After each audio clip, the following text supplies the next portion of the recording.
Salut à tous, c'est Gladys, j'espère que vous allez bien. Aujourd'hui je vous retrouve dans une nouvelle vidéo pour vous présenter les 12 livres que nous allons lire sur le Discord cette année. Ce sont les 12 livres que vous avez sélectionnés dans ma pile à lire il y a quelques temps maintenant, puisqu'au cours du mois de décembre je vous ai donné toute ma pile à lire sous forme de formulaire Google Doc et je vous ai demandé de choisir tous les livres que vous souhaitez me voir sortir de cette pile à lire tout simplement, et j'ai pris les 12 les plus courants et je me suis dit après coup que ça pouvait être sympa, au lieu que je lise seule, que l'on les lise tous ensemble en lecture commune sur mon Discord. Donc je me suis fait une petite page dédiée à ces 12 livres dans mon journal des lectures, je vous montrerai ça plus tard dans une autre vidéo parce que je n'ai toujours pas eu le temps de monter la vidéo de ma mise en page de 2023. C'est extrêmement long à monter, il y a plus de 6 heures de rush, autant dire que c'est très long parce que j'ai envie que ce soit quelque chose d'assez dynamique et intéressant à regarder pour vous. Je vais pas vous mettre 6 heures comme ça et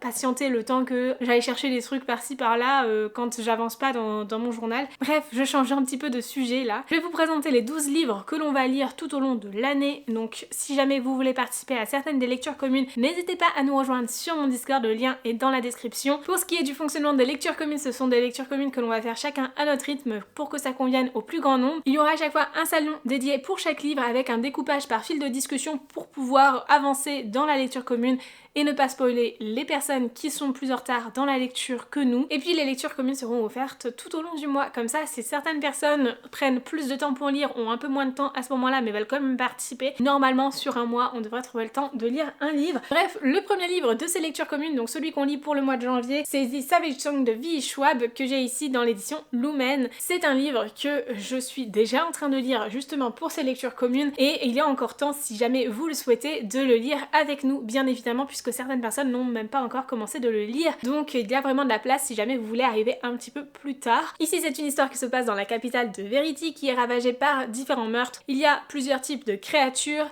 des Tsunai, des Malkai et des Korsai, bref plein de créatures particulières et surtout des personnages qui sont pleins de nuances, vraiment gris, et où on va toucher un petit peu du bout des doigts cette barrière entre être humain, être un monstre et être bon et être mauvais, et quelles sont les limites entre tout ça. Bref, j'ai trop hâte de continuer ma lecture parce que comme vous le voyez, j'en suis au tout début, mais les quelques personnes qui ont fini ce roman dans le cadre de la lecture commune et même qui l'ont lu bien avant ça, les quelques avis que j'ai pu lire, sont tous extrêmement positifs, donc j'ai trop hâte de continuer cette lecture. La lecture de février, ce sera A Forgery of Roses de Jessica S. Olson, un livre qui me fait extrêmement envie, dans lequel on va parler de peinture et surtout de manière de transformer les sujets à travers la peinture. Je sens que ça va être quelque chose qui va être très sensible niveau moral, surtout que là, il y a une demande particulière qui est faite à la protagoniste où elle doit justement peindre un portrait pour ramener quelqu'un à la vie, ce qui est plutôt dérangeant en termes de morale et d'éthique, donc j'ai hâte de voir comment ce sera traité dans ce livre.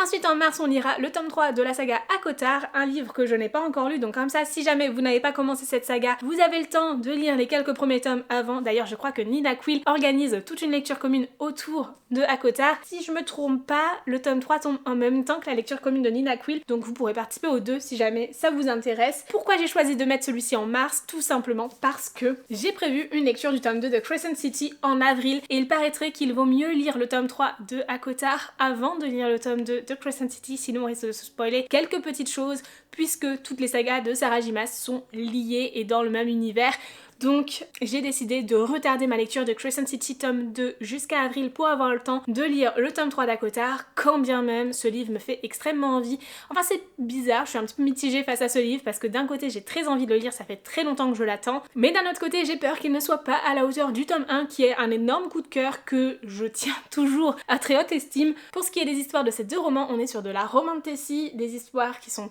prenantes avec une grosse part de fantasy mais surtout une part de romance, quelque chose que j'aime beaucoup. Et bref, j'ai hâte de continuer ces lectures. Pour le mois de mai, j'ai prévu L'Or de Alexandra Bracken, une histoire qui a l'air super chouette, qui mêle à la fois la mythologie grecque et des jeux type Hunger Games. Bref, j'ai trop hâte, ça fait super longtemps qu'il est là, qu'il attend d'être lu, donc il est temps de le sortir, il est temps de le lire, et ce sera fait au mois de mai. En juin, j'ai prévu Enchantment of Ravens de Margaret Rogerson, qui est ici publié dans l'édition féerique de chez Big Bang. C'est un livre que j'ai très envie de lire parce que j'aime énormément les écrits de Margaret Rogerson, mais en même temps je sens que celui-ci ne sera pas à la hauteur des autres, tout simplement parce que ça correspond aux avis que j'ai pu entendre sur ce livre, et d'un autre côté ça me rend encore plus curieuse de découvrir son premier roman et de découvrir cette histoire qui est un one shot très court, donc pour le coup ça va être une lecture très rapide à faire tous ensemble. En juillet j'ai prévu du coup Steam Sailors de Elias Green, publié ici chez Gulfstream. Je me suis dit qu'une histoire avec des pirates déserts ça pouvait être très sympa en plein été. Ce livre est plutôt court encore une fois, mais c'est une trilogie, donc peut-être qu'on enchaînera les différents tomes de la trilogie par la suite si jamais ça vous intéresse. Également une trilogie prévue cette fois-ci pour août et qui je pense rentrera bien dans ce mois d'août, puisqu'il s'agit du premier tome de Daevabad de S.A. Chakraborty, qui est du coup une fantasy orientale, et je pense que c'est le moment idéal pour la lire en plein été lorsqu'il fait assez chaud. Je pense que c'est le meilleur moment pour lire de la fantasy orientale. En plus, en général, la plupart des gens sont en vacances en août, donc c'est pas mal pour avoir le temps d'avancer dans une grosse brique apparemment est plutôt dense en termes d'univers, donc j'espère que ça vous tentera de le lire à ce moment-là. Puis j'ai prévu Phobos de Victor Dixon, et oui, je n'ai jamais lu cette saga et je me suis dit que c'était le bon moment en septembre de commencer à lire cette saga avec le premier tome. Il y a 4 tomes et un préquel dans cette saga, et c'est une histoire de science-fiction young adulte dans laquelle on va avoir toute une critique de la société aussi, puisqu'il s'agit ici d'une première expédition sur Mars qui est complètement filmée et retranscrite à la télé sous forme de télé-réalité. Bref, une critique de la société et en même temps un roman qui m'a l'air très intéressant et qui, je pense, va être un petit peu à cette limite de roman d'anticipation. Je pense que ça peut être super cool de les lire tous ensemble. En octobre, j'ai prévu de relire Le sang et la cendre. Ça fait très longtemps depuis qu'il est sorti en français que j'ai envie de le relire parce qu'il me manque encore des éléments en tête par rapport à ma lecture en VO du premier tome, et j'avais envie de le relire pour pouvoir lire la suite. C'est une saga de fantasy, la première saga de fantasy écrite par Jennifer Anna Schott, une de mes autrices préférées de roman fantasy, mais plus du côté fantastique. Pour le coup, ici c'est de la fantasy, c'est plutôt explicite, donc c'est pas donné pour tout le monde, mais si jamais ça vous intéresse, n'hésitez pas à nous rejoindre sur le Discord pour le lire en octobre. Et d'ailleurs, il est prévu qu'on lise en novembre, du coup, le tome 2, Un royaume de chair et de feu, et peut-être que d'ici là, il aura d'autres tomes de sortie dans cette saga, donc on pourra éventuellement lire la suite ensemble aussi. Le dernier livre de cette pile à lire de l'année, c'est Le Lys de feu de Jacqueline Binson, qui est un livre que je n'ai pas actuellement avec moi puisque je l'ai prêté tout simplement, et c'est une histoire qui cette fois-ci va nous plonger dans un vieux Londres et quelque chose d'un peu plus énigmatique. Bref, il y en a une question aussi de voyage dans le temps, je crois, ou en tout cas de voir l'avenir.